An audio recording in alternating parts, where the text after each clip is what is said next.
Hello friends, welcome back to miracle life with Rekha Shri channel.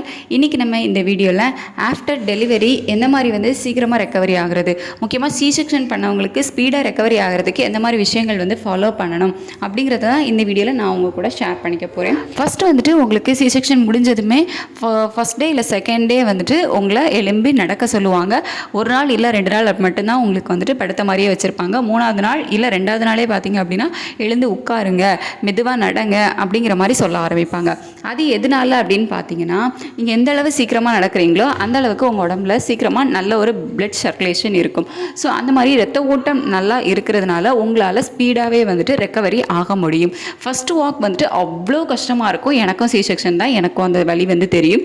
So first walk பார்த்திங்க அப்படின்னா அப்படி ஒரு கஷ்டமாக இருக்கும். ஸோ அதுக்கு அப்புறமா கொஞ்சம் கொஞ்சம் நம்மளே ரெக்கவரி ஆகி ஒரு 2 days 3 daysலேயே ஆட்டோமேட்டிக்காக கொஞ்சம் நம்மளே ஆட்டோமேட்டிக்காக நடக்க ஆரம்பிச்சிடுவோம். ஸ்பீடாகவே ரெக்கவரி ஆகிடுவோம். ஸோ ஃபஸ்ட் வாக் அப்புறமா அவங்ககிட்ட கேட்டிங்க அப்படின்னா சொல்லுவாங்க, ஃபஸ்ட் வாக் தான் கஷ்டமாக இருந்து, அதுக்கப்புறம் கொஞ்சம் ஓகேவாக இருந்துச்சு அப்படிங்கிற மாதிரி சொல்லுவாங்க.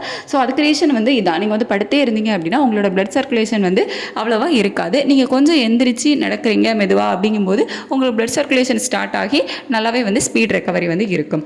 அதுக்கப்புறம் பார்த்தீங்க அப்படின்னா நீங்கள் எந்திரிச்சு நடக்க ஆரம்பிக்கும் போது ஃபஸ்ட் டே கொஞ்சம் நமக்கு நிமிர்ந்து நேராக நடக்கிறது கொஞ்சம் கஷ்டமாக தான் இருக்கும்.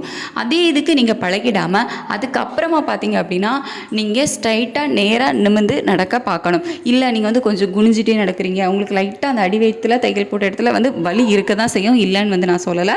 அப்படி வலி இருந்தாலும் கொஞ்சம் நேராக நடக்க பாருங்கள், ஸ்ட்ரைட்டாக நடக்க பாருங்கள். நீங்கள் குனிஞ்சி நடந்தீங்க அப்படின்னா உங்களுக்கு முதுகு வலி ஸ்டார்ட் ஆகிடும். ஸோ அதனால தான் நேராக நிமிர்ந்து நடங்க அப்படின்னு சொல்கிறது. சில பேர் பார்த்திங்க அப்படின்னா சி செக்ஷனில் அந்த வலினாலேயே இப்படி ஒரு மாதிரி சரிஞ்சு குனிஞ்சி நடந்து அவங்களுக்கு அது பழகிடும். அதுக்கப்புறமா அவங்களால ரெக்கவரி ஆனப்புறமும் சில பேர் அப்படியே நடப்பாங்க. ஸோ அந்த மாதிரி கூட சில பேர் நான் பார்த்துருக்கேன். ஸோ அதனால தான் சொல்கிறது, நீங்கள் சி செக்ஷன் முடிஞ்சதுக்கு அப்புறமா உங்களுக்கு வலிக்குது அப்படின்னு சொல்லிக்கிட்டு இப்படி ஒரு மாதிரி குனிஞ்சி சரிஞ்சு நடக்காமல் நேராக நடங்க.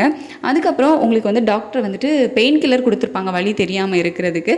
ஸோ அதை ப்ராப்பராக எடுத்துக்கோங்க. அவங்க எத்தனை நாள் எடுக்கணும் அப்படின்லாம் சொல்லுவாங்க.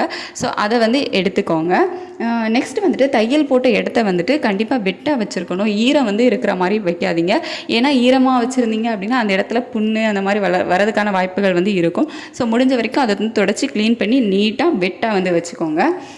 அதுக்கப்புறமா குறிப்பிட்ட நாட்கள் நீங்கள் கண்டிப்பாக ரெஸ்ட் எடுக்கணும். அந்த ரெஸ்ட் ப்ராப்பராக எடுத்துக்கோங்க. அப்புறமா ஒரு 6 வீக் வரைக்குமாச்சும் நீங்கள் வெயிட்டான பொருட்கள் எதுவுமே தூக்கக்கூடாது. ஸோ அதுவும் கொஞ்சம் கேர்ஃபுல்லாக கவனமாக இருந்துக்கோங்க. அம்மா வீட்டில் இருந்தோம் அப்படின்னா சொல்லவே வேண்டாம். ஃபஸ்ட் ஒரு 3 monthsக்கு நம்மளை எந்த ஒர்க்குமே பார்க்க விட மாட்டாங்க. பட் அப்படி இல்லை, நான் ஹஸ்பண்ட் கூட இருக்கிறேன், நான் வேறு இடத்துல இருக்கிறேன் அப்படிங்கும்போது இந்த மாதிரி விஷயங்கள்லாம் கண்டிப்பாக பார்த்துக்கோங்க. வெயிட்டான பொருட்கள்லாம் தூக்காதீங்க. அதுக்கப்புறமா குழந்தைக்கு ஃபீட் பண்ணுறது. ஸோ குழந்தைக்கு ஃபீட் பண்ணும்போது நிறைய பேர் பில்லோ எதுவும் யூஸ் பண்ணாமல் மடியில் வச்சுட்டு நம்ம குனிஞ்சு ஃபீட் பண்ணுறோம்.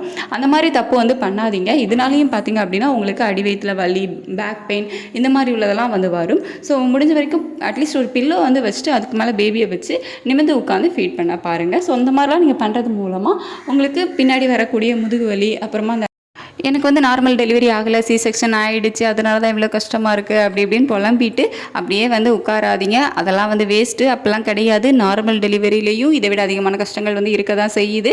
சி செக்ஷன்லேயும் கஷ்டங்கள் இருக்க தான் செய்யுது. என்ன டெலிவரியாக இருந்தாலும் கஷ்டம் இருக்க தான் செய்யும், பேக் பெயின் இருக்க தான் செய்யும்.